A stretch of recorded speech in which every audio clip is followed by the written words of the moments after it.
La semaine dernière, au fait, je vous avais dit que le but de Dieu, nous parlons de royaume, Dieu est roi. Donc, dans le psaume 24, la Bible nous présente Dieu comme un roi. Il est roi, cependant, il ne veut pas des sujets.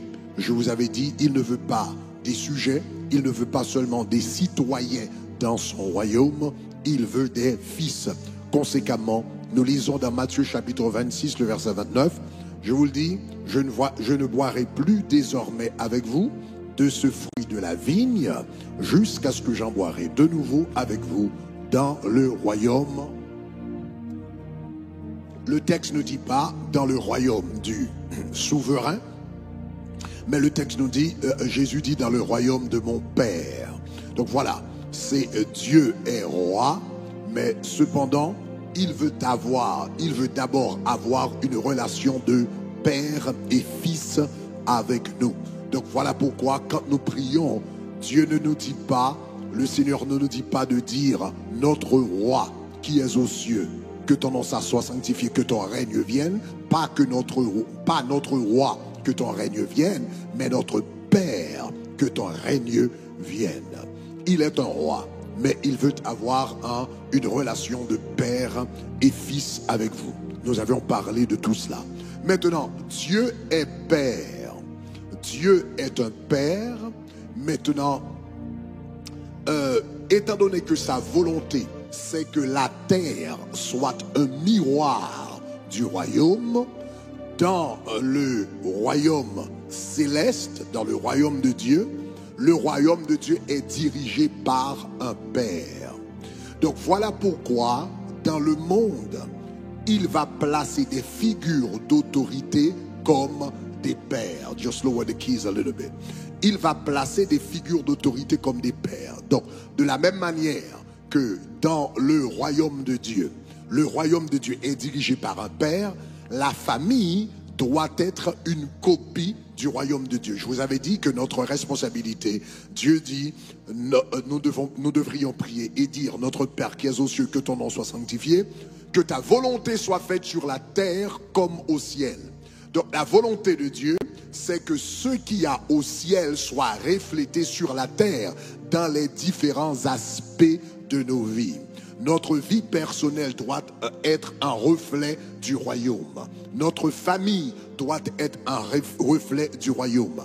Les églises doivent être des reflets du royaume. Les nations doivent être des reflets du royaume. Notre Père qui es aux cieux, que ton nom soit sanctifié, que ton règne ou que ton royaume vienne, et que ta volonté soit faite sur la terre comme au ciel.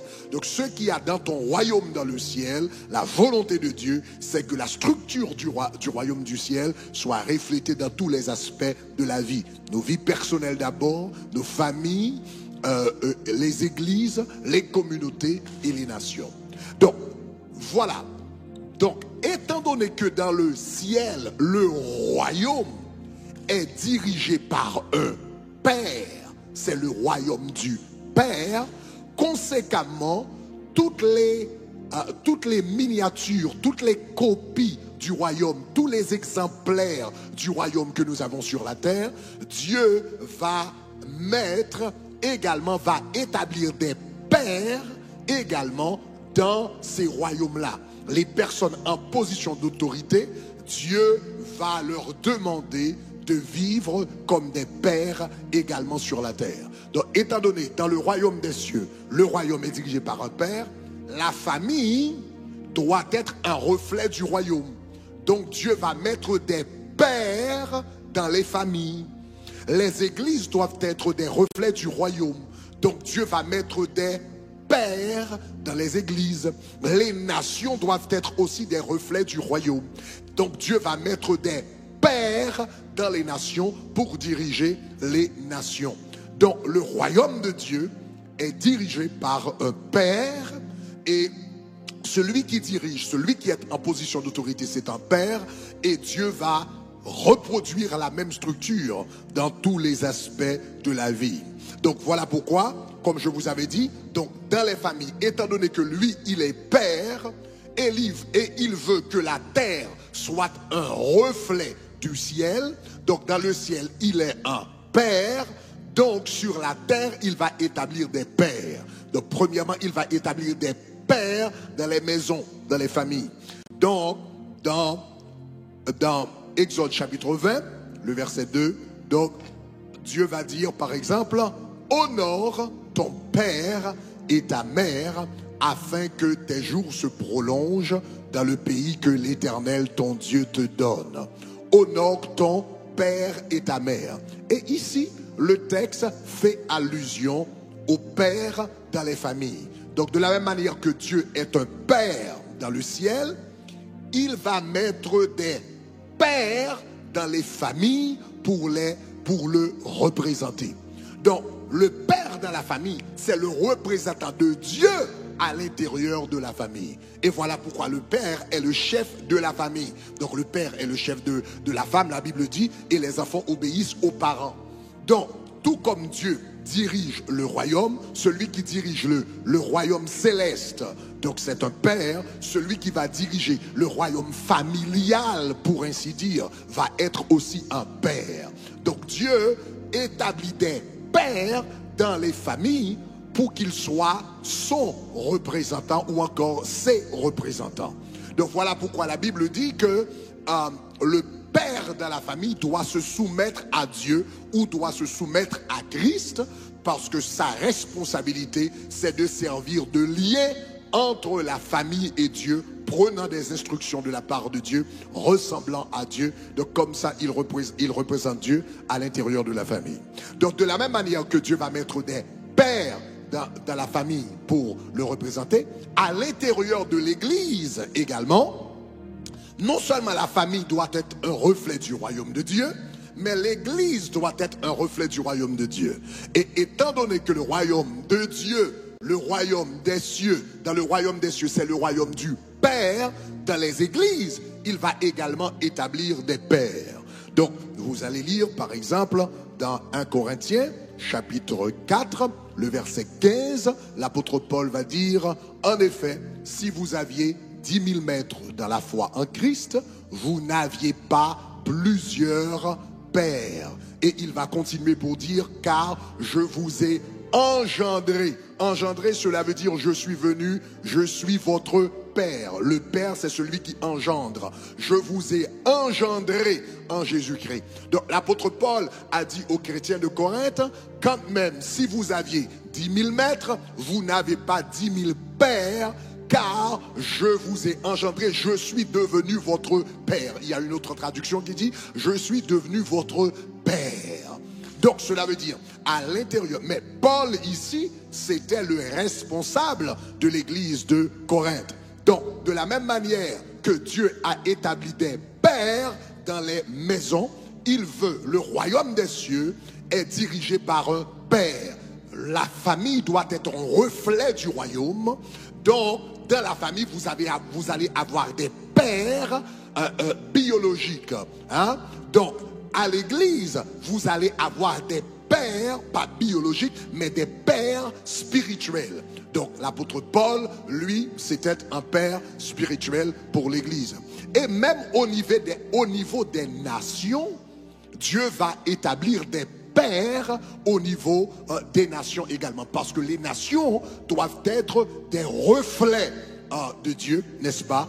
Les nations doivent refléter le royaume de Dieu, doivent être des reflets du royaume de Dieu. Conséquemment, vous allez avoir des pères dans les nations. Donc, dans Ésaïe chapitre 22, le verset 21, Ésaïe chapitre 22, le verset 21, parlant d'Éliakim, le Seigneur va dire, je le revêtirai de sa tunique, je le ceindrai de la ceinture, je remettrai le pouvoir, je remettrai ton pouvoir entre ses mains. Et regarde ce que la Bible dit, il sera un père pour les habitants de Jérusalem et pour Juda.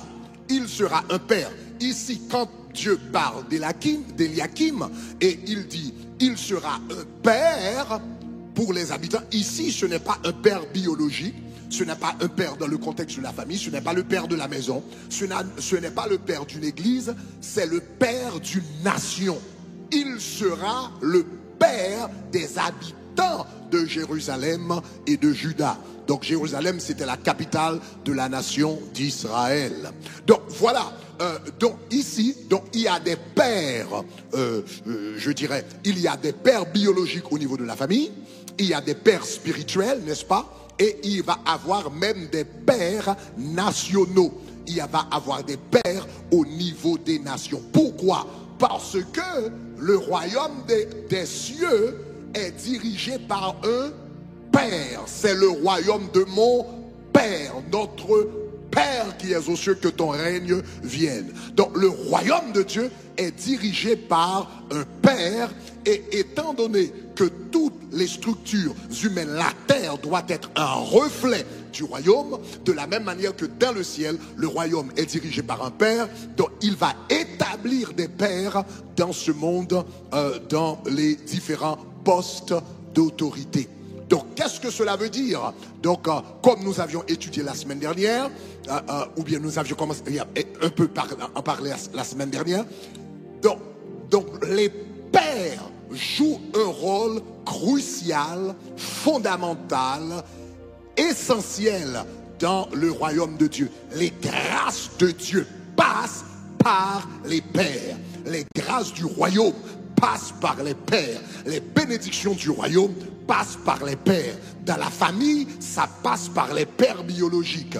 Dans l'église, ça passe par les pères spirituels. Dans les pays, ça passe par les pères de la nation. Donc voilà pourquoi je vous avais dit, tantôt on avait vu dans le livre de Malachie, quand une nation n'a pas de père, c'est une malédiction, parce que Dieu n'a pas de véhicule pour transmettre ses grâces à la nation. Donc voilà, donc il y a tout ça.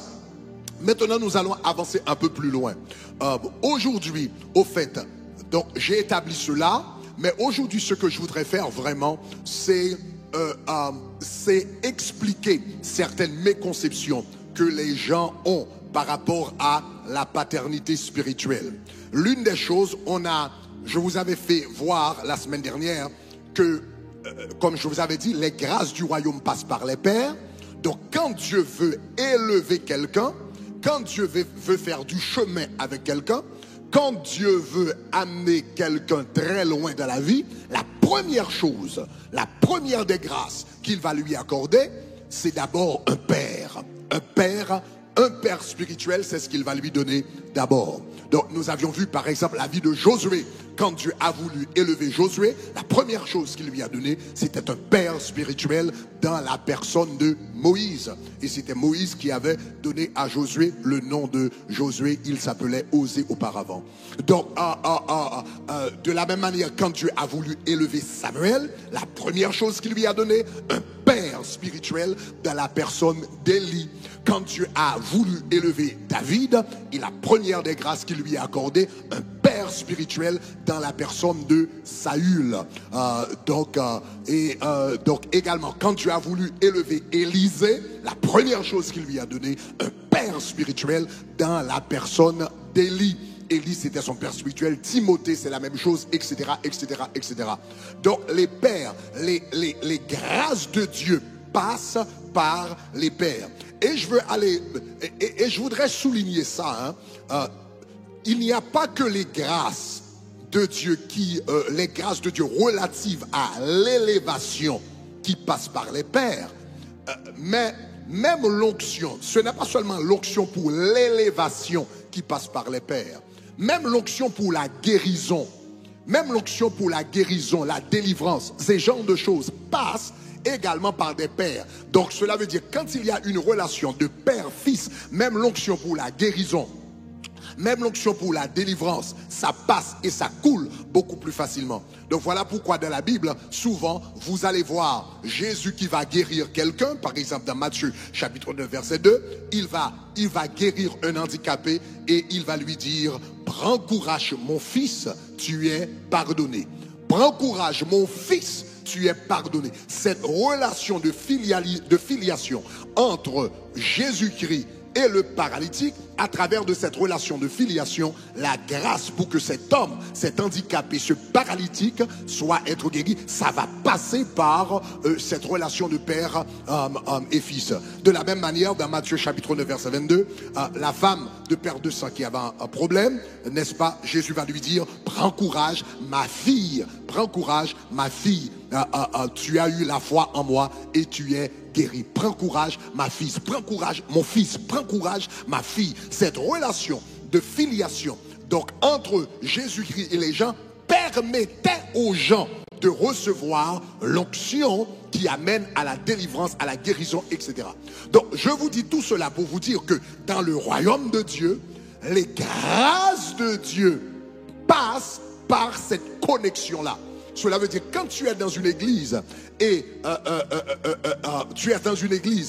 il n'y a pas cette connexion spirituelle de père et fils, eh bien, ce qui se passe, donc tu es là, tu viens, tu chantes, tu écoutes un message, mais l'onction qui est présente dans les cultes, dans les services, dans la maison ne te touche pas, parce qu'il n'y a pas ce tuyau spirituel pour que tu puisses recevoir. Mais je déclare au nom de Jésus-Christ que tu vas recevoir. Je déclare au nom de Jésus-Christ que tu vas développer un cœur de fils et de fille au nom de Jésus de Nazareth. Maintenant, je voudrais souligner deux objections très très importantes. Souligner deux objections que les gens font par rapport à la paternité spirituelle. Donc quand on enseigne la paternité spirituelle, il y a des gens qui s'appuient sur un verset de la Bible, donc ils oublient tous les autres versets qui parlent de père, n'est-ce pas, père biologique, père spirituel, père, les pères nationaux, etc., etc. Ils oublient tout ça et ils s'appuient, donc il y a plus de, la dernière fois que j'avais vérifié, plus de 1000 versets de la Bible qui parlent de père. Ils vont oublier ces versets-là, près de 1000 versets, ils vont oublier tous ces versets-là, et ils vont s'appuyer sur un seul verset de la Bible pour essayer de justifier, leur point de vue que appeler quelqu'un père n'est pas biblique. Donc je voudrais clarifier cette méconception-là. Donc ils s'appuient généralement sur Matthieu chapitre 23, le verset 9, dans Matthieu chapitre 23, le verset 9, là où il est dit, n'appelez personne sur la terre votre père, car un seul est votre père, celui qui est dans les cieux. Donc, généralement, ils vont s'appuyer sur ce verset pour dire que, il faut pas appeler quelqu'un père, donc particulièrement un père spirituel. Donc, regardons ce verset de très très près. Regardons ce verset de très très près. Premièrement, si ce verset est interprété, de manière absolue, vous allez vous rendre compte. Admettons que cette interprétation soit vraie. Tout d'abord, admettons que cette interprétation soit vraie. Donc, il y aurait deux ou même trois grands problèmes à ce texte. Le premier grand problème, c'est que si vous remarquez, si cette interprétation est vraie, donc le texte est en train de dire qu'il faut appeler personne sur la terre père, premièrement, il y a un problème avec la logique. Qu'est-ce que je veux dire, un problème avec la logique? Oui, le problème c'est que ce texte dit qu'il ne faut appeler personne père. Mais la personne qui vous a engendré, la personne qui vous a mis sur la terre, le monsieur qui vous a engendré, le monsieur qui vous a mis sur la terre. Donc ce monsieur-là à la maison, comment est-ce que vous l'appelez? Vous l'appelez père, vous l'appelez papa. Donc si ce texte, si cette interprétation, c'est la vraie interprétation du texte, donc tous les gens qui appellent leur père père dans leur maison, tous les enfants qui appellent leur père père, tous les adultes qui appellent leur père père, donc pécheraient. Donc seraient en train de pécher devant l'Éternel à chaque fois qu'ils appellent leurs parents père. Donc ça c'est le problème. Donc il y a des gens qui disent bah waouh etc. Donc il faut pas appeler peut-être quelqu'un père. Et il dit cela généralement par rapport à un père spirituel. Donc mais cependant ils vont appeler leur père biologique père. Mais voilà, le problème c'est que le texte dit n'appelez personne sur la terre père. Donc si nous allons prendre ce verset à la lettre, donc n'appeler personne sur la terre père, cela veut dire même ton père biologique, quand tu l'appelles père, donc ce serait un péché devant l'Éternel. Donc voilà, déjà là, il y a un problème avec la logique.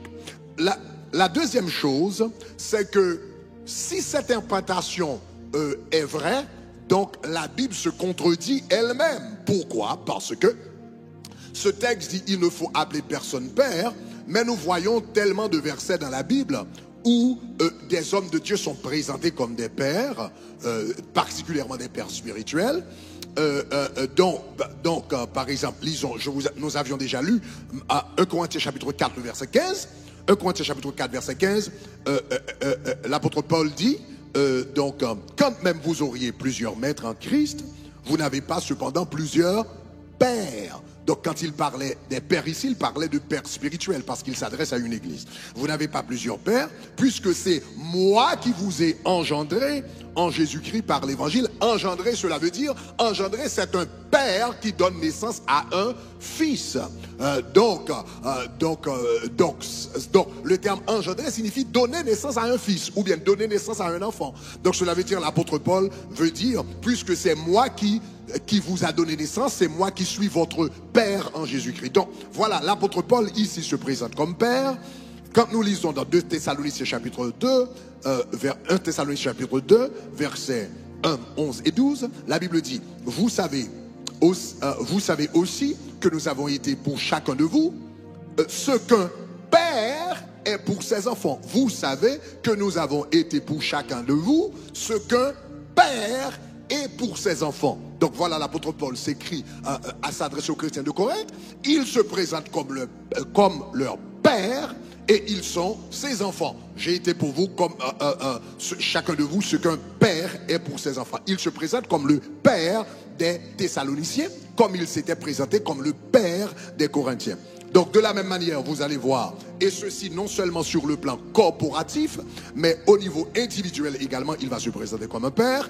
Dans Philippiens chapitre 2, verset 22, il va dire de Timothée, vous savez qu'il a été mis à l'épreuve en se consacrant au service de l'évangile avec moi, comme un enfant avec son père. Comme un enfant, il m'a servi comme un enfant avec son père, et plus tard il va appeler Timothée mon enfant légitime ou mon fils légitime dans la foi. Donc voilà, si cette interprétation est vraie, donc dans Matthieu chapitre si Matthieu chapitre 23 verset 9 signifie qu'il faut appeler personne père, il y a premièrement un problème. À chaque fois que nous appelons notre père père, cela veut dire nous sommes en train de pécher contre ce verset, nous sommes en train de violer ce principe. Et deuxièmement, si cette interprétation est vraie, cela veut dire la Bible se contredit elle-même. Donc cela veut dire d'une part, Jésus a dit de ne pas faire ça, et l'apôtre Paul, d'autre part, lui, il se présente comme des pères, et ici, ce n'est pas seulement une contradiction entre Jésus et l'apôtre Paul, mais la Bible dit toute écriture est inspirée de Dieu. Donc cela veut dire le livre de Matthieu est inspiré de Dieu, comme le livre de Corinthiens est inspiré, comme Thessaloniciens est inspiré, comme Philippiens est inspiré. Tous ces livres-là sont également inspirés. Cela veut dire il y a une contradiction entre Matthieu et 1 Corinthiens et Philippiens, etc. Cela veut dire la Bible est en train de se contredire. Donc voilà, donc ça pose un deuxième problème assez significatif à cette interprétation. Donc ceci étant dit, nous pouvons comprendre que cette interprétation n'est pas valable du point de vue biblique. Donc nous devrions nous demander rapidement, donc quelle est la vraie interprétation du texte? Quand Jésus dit, donc, il n'appelle personne père sur la terre, qu'est-ce qu'il voulait dire par cela?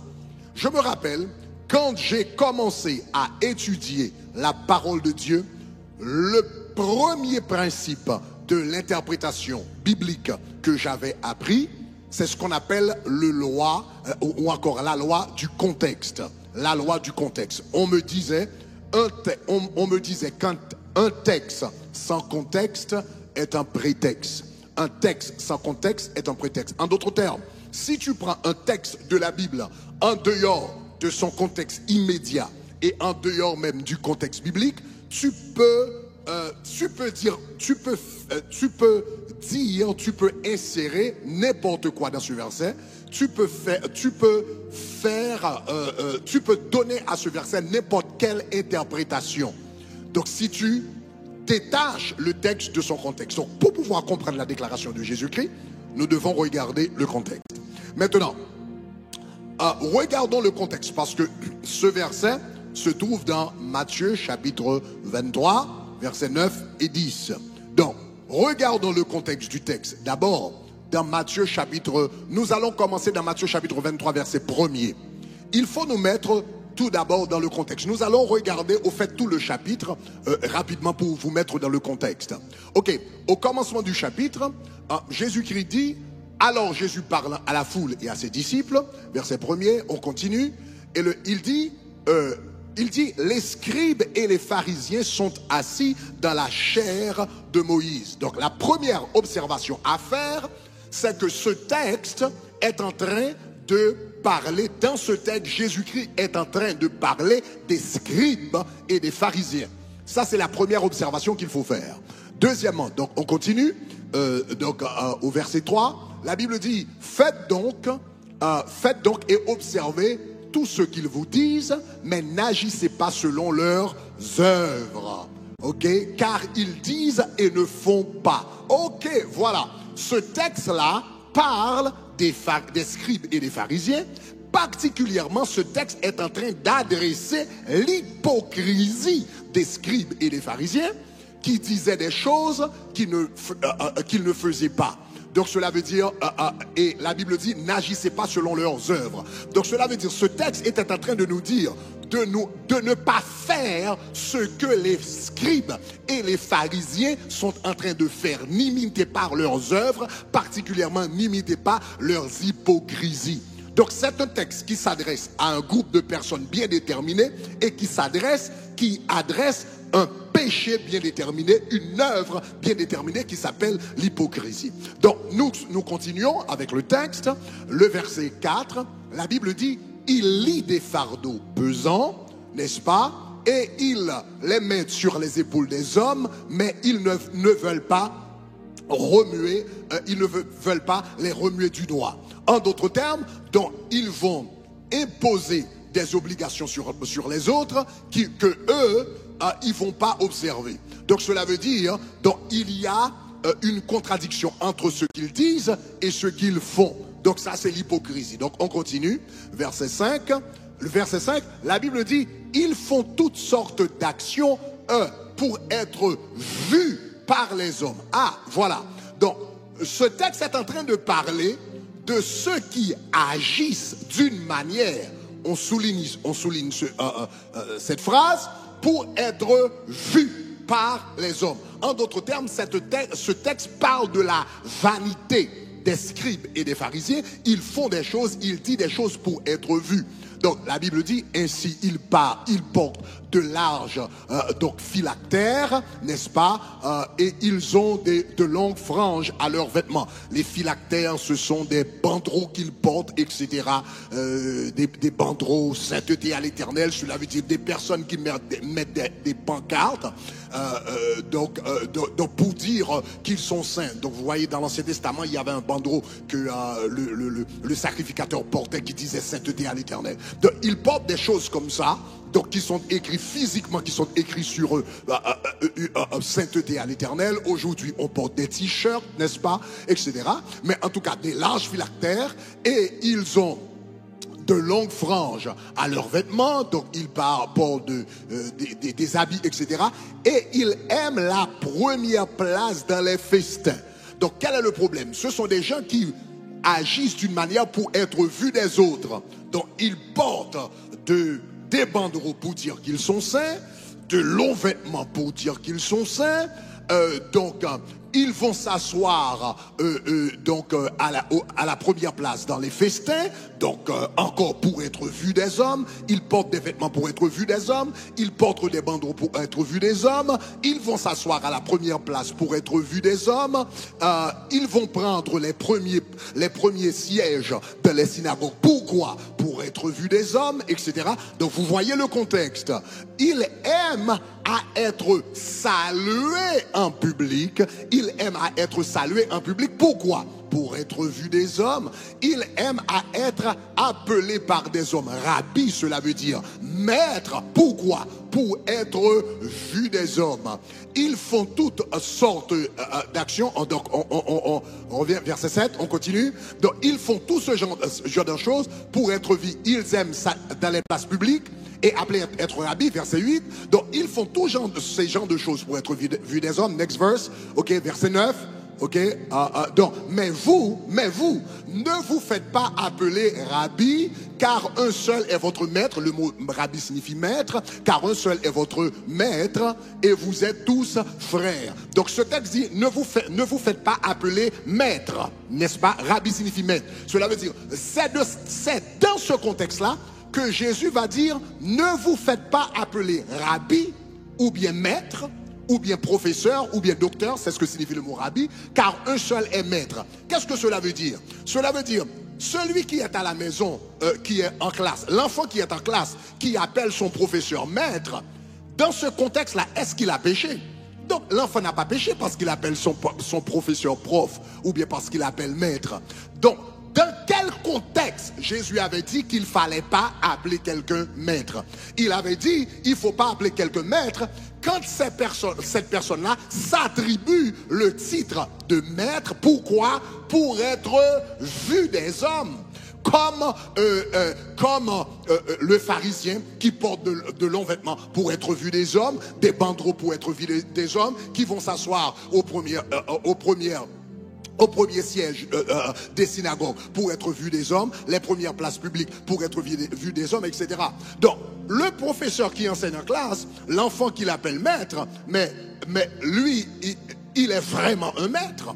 Le problème, c'est que les pharisiens sont des hypocrites, donc ils présentent des choses qu'ils ne sont pas vraiment. Donc, c'est dans ce contexte-là qu'il va dire qu'il ne faut pas les appeler maîtres. On continue. Et c'est aussi dans ce contexte-là. Regardez, the next part, ok? Regardez, c'est aussi dans ce contexte-là. Il va dire, n'appelez personne sur la terre père, car un seul est votre père, celui qui est dans les cieux. Et regardez le verset d'après. Dans le verset d'après, verset 10, il va dire, ne vous faites pas appeler directeur, car un seul est le directeur, le Christ. Regardez verset 11, le plus grand parmi vous sera votre serviteur. Et le verset 12, il va dire, quiconque s'élèvera sera abaissé. Voilà la conclusion. Quiconque s'élèvera sera abaissé, et quiconque s'abaissera sera élevé. Donc, qu'est-ce que Jésus est en train de dire là? Jésus est en train de dire, donc, il ne faut pas appeler quelqu'un maître, ou bien directeur, ou bien père, si vraiment si cette personne, l'intention c'est de s'élever. Donc, si l'idée c'est de s'élever, il ne faut pas le faire parce que la personne n'est pas vraiment un père.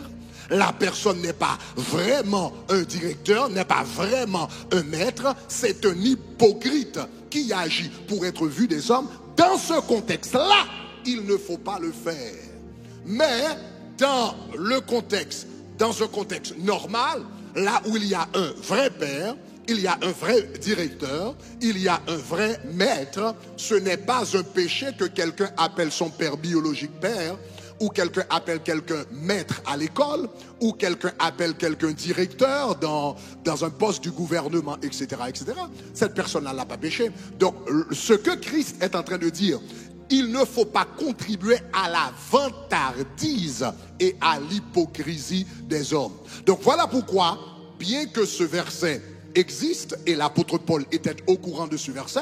L'apôtre Paul n'avait aucune difficulté à dire aux chrétiens de Corinthe, je vous ai engendré en Jésus-Christ, quand même vous aurez plusieurs maîtres, vous n'avez qu'un seul Père, je vous ai engendré en Jésus-Christ. Il n'avait aucun problème à dire aux chrétiens de Thessaloniciens, donc je suis pour chacun d'entre vous comme un père pour ses enfants. Il n'avait aucun problème à dire à Timothée, eh bien, Timothée m'a servi comme un fin enfant auprès de son père, ou bien tu es mon fils légitime dans la foi, parce que pourquoi lui, ce n'était pas l'hypocrisie, il était vraiment un père pour les Corinthiens. Il était vraiment un père pour les Thessaloniciens. Il était vraiment un père pour Timothée. Donc, conséquemment, il n'était pas en train de faire cela pour être vu des hommes, mais il avait vraiment contribué au développement spirituel de ces gens-là. Donc, conséquemment, il était un vrai père. Donc, j'ai pris le temps de gens qui utilisent ce verset, qui oublient plus les centaines de versets qui existent sur père dans la Bible et qui vont s'appuyer sur un verset en réalité pour essayer de contredire un principe biblique qui est établi dès le commencement. Mes chers amis, je vais vous dire quelque chose. Je me suis rendu compte en réalité, la majorité de gens qui ont un problème avec la paternité spirituelle, le vrai problème en réalité ce n'est pas le verset. Ils se cachent derrière ce verset-là pour masquer le vrai problème. Car quel est leur vrai problème? C'est l'orgueil. Leur vrai problème, c'est l'orgueil. Parce que quand on parle de père, on parle d'autorité. Quand on parle de père, de paternité, avoir un père, cela veut dire avoir une autorité spirituelle sur sa vie. Étant donné qu'ils ne veulent pas se soumettre à personne, ils ne veulent pas d'autorité spirituelle sur leur vie. Et parmi certains d'entre eux sont dans le ministère, certains sont des pasteurs, des prophètes, des évangélistes. Ils vont partout pour prêcher aux gens.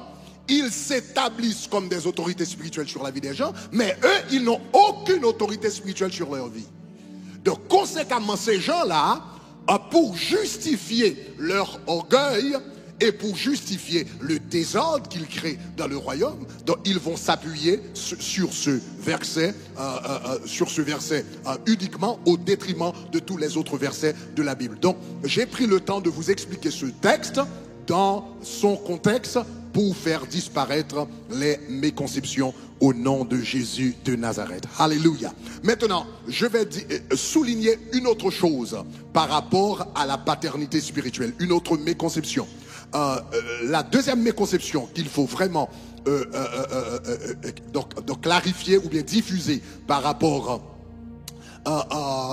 donc plutôt qu'il faut clarifier par rapport à la paternité spirituelle. Il y a des gens qui confondent un père avec un mentor. Un père et un mentor, un père peut être un mentor, mais un père est différent d'un mentor. Donc voilà pourquoi l'apôtre Paul va le dire encore. Nous revenons à ce verset dans 1 Corinthiens chapitre 4, le verset 15, où Jésus va dire, où l'apôtre Paul va dire, en effet, si vous aviez plusieurs maîtres, ou ici on pourrait dire plusieurs mentors dans la foi, mais vous n'avez pas plusieurs pères.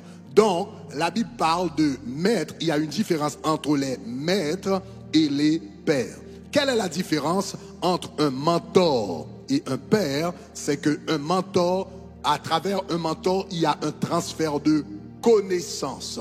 Donc par exemple, si tu es dans le domaine de la médecine, donc tu es médecin, c'est bien d'avoir un autre médecin comme mentor. Si tu es dans, je sais pas, dans le domaine des affaires, c'est bien d'avoir un mentor. Mais c'est pas exactement un père et il ne joue pas le rôle d'un père comme tel dans ta vie.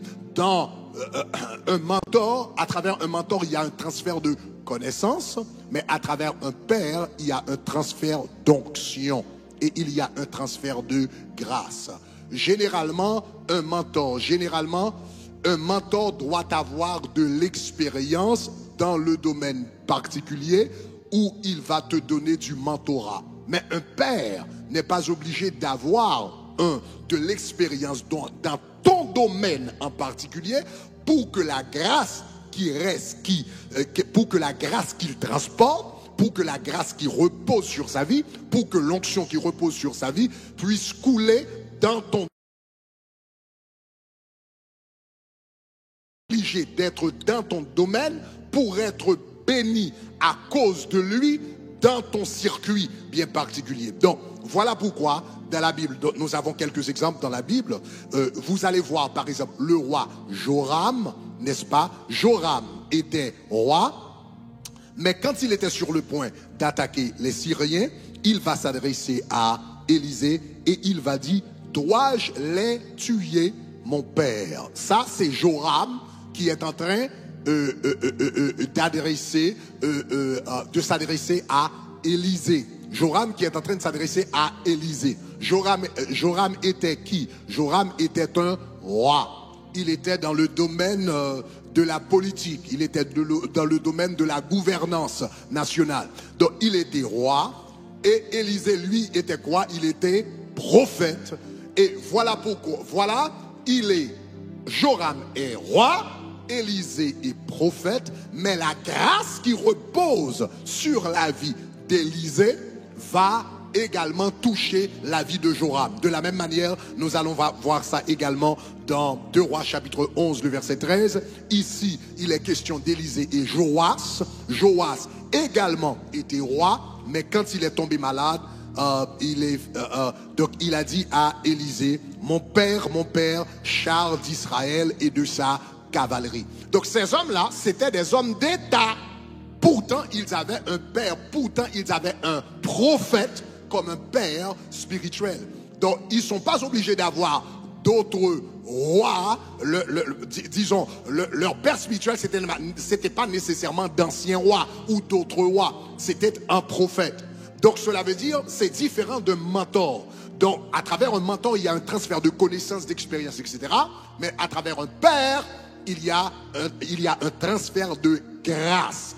Et cela ne se limite pas à un circuit bien déterminé, un domaine bien déterminé. La grâce spirituelle qui coule de la vie d'un père peut se manifester dans le domaine de l'entrepreneuriat, peut se manifester, la grâce qui coule dans la vie d'un père peut te faire du bien si tu es dans les affaires, peut te faire du bien si tu travailles dans la santé, peut te faire du bien si tu travailles dans l'éducation, peut te faire du bien si tu es dans le ministère, etc.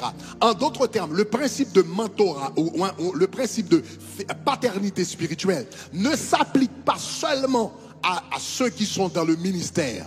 Parce que parfois, quand on parle de père spirituel, on voit seulement un père spirituel. Ce ne sont pas seulement les personnes qui sont dans le ministère qui ont besoin de père spirituel. Ce sont ceux qui veulent être connectés avec la grâce de Dieu. Peu importe le domaine dans lequel tu peux te trouver, c'est ceux qui veulent être connectés à la grâce de Dieu dans le royaume de Dieu. Donc, qui doivent être connectés à un père spirituel. Donc, chers amis, en conclusion, donc nous avons vu le royaume de Dieu. La Bible dit, Jésus dit: je ne boirai plus de ce vin désormais avec vous jusqu'à ce que j'en boirai dans le royaume du Père. Dieu est roi, mais d'abord, il veut avoir une relation de père et fils. Il a un royaume, mais le royaume, ce n'est pas le royaume du souverain, ce n'est pas le royaume du chef d'État, ce n'est pas le royaume simplement de l'Éternel, c'est le royaume du Père. Dieu a un royaume, Dieu est roi, mais il dirige son royaume comme un père. Dieu est roi, mais il dirige son royaume comme un père, en qualité de père. Voilà pourquoi il dit: notre Père qui es aux cieux, que ton nom soit sanctifié. Donc si tu ne comprends pas l'aspect de père, tu vas rater les grâces du royaume. Parce que c'est à travers de la relation père et fils que les grâces du royaume, que l'onction du royaume, que les bénédictions du royaume, que les bénéfices du royaume se manifestent dans nos vies. Et étant donné que Dieu, lui, il est un Père invisible, ce qu'il va faire, il va mettre des pères visibles devant nous, des pères visibles dans les familles, des pères visibles dans les églises, des Père visible dans les nations. Et quand on honore ses pères, on honore Dieu lui-même, le Père. Et soudainement, les grâces de Dieu nous sont disponibles et le ciel nous est ouvert à travers l'honneur et le respect. Que Dieu vous bénisse abondamment. Alléluia. Seigneur, nous te remercions pour cet enseignement, Seigneur, sur la paternité spirituelle qui nous ouvre les portes du royaume, qui nous ouvre les grâces, qui nous donne accès aux grâces du royaume. Nous te demandons de bénir ton peuple, nous te demandons de bénir tes enfants, nous te demandons, Seigneur, vraiment de nous donner un cœur. Donne-moi un cœur de fils au nom de Jésus-Christ. Donne-moi un cœur de fils, non seulement par rapport à mon Père spirituel, mais donne-moi un cœur de fils par rapport au Père que tu as placé, Seigneur, dans nos vies, dans les nations, etc. Au nom de Jésus de Nazareth. Seigneur, transforme-nous à ton image et à ta ressemblance. Transforme-nous à ton image et à ta ressemblance. Au nom de Jésus-Christ, qui vit et règne au siècle des siècles. Amen. Alléluia. Mais écoute, chers amis, tu ne peux pas avoir un cœur de fils sans avoir une relation personnelle avec Jésus-Christ. Tout commence d'abord par une relation personnelle avec Jésus-Christ. Si tu n'as pas encore donné ta vie, là où tu me regardes, là où tu es en train de m'écouter maintenant, si tu n'as pas encore donné ta vie à Jésus, c'est le moment de le faire.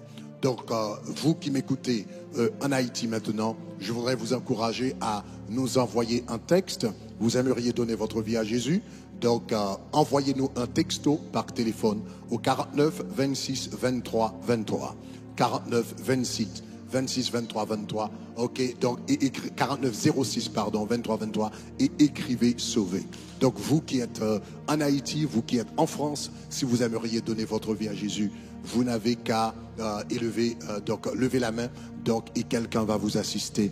Donc on va vous donner l'opportunité de venir par devant et faire cette prière. Donc là où vous êtes, vous aimeriez donner votre vie à Jésus.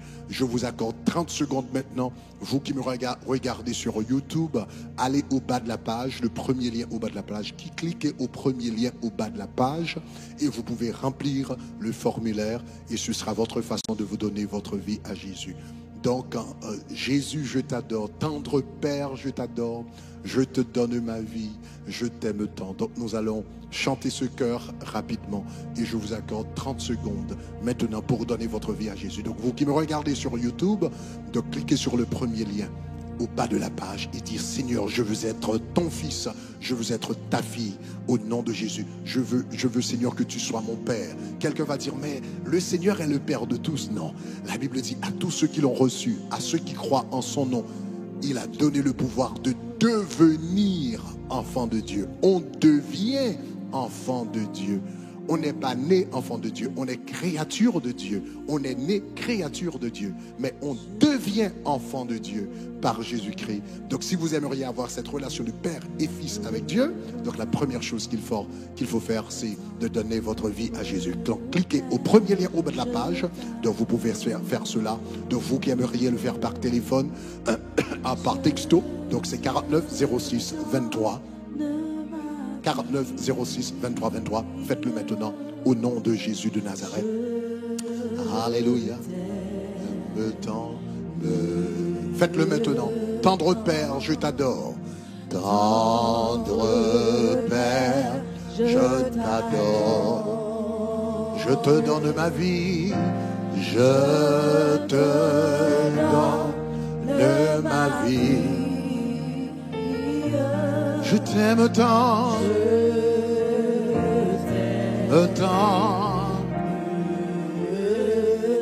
disons tendre Père, je t'adore, je te donne ma vie, je te donne ma vie, oh, je t'aime tant, tant. Disons mon Jésus, je t'adore, mon Jésus, je t'adore, je t'adore, je t'adore, je te donne ma vie, je te donne ma vie, je t'aime tant, je t'aime tant. Là où vous êtes, répétez avec moi ces paroles.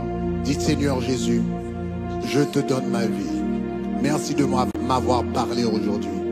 Je veux être un fils. Je veux être une fille dans ton royaume. Transforme-moi à ton image et à ta ressemblance.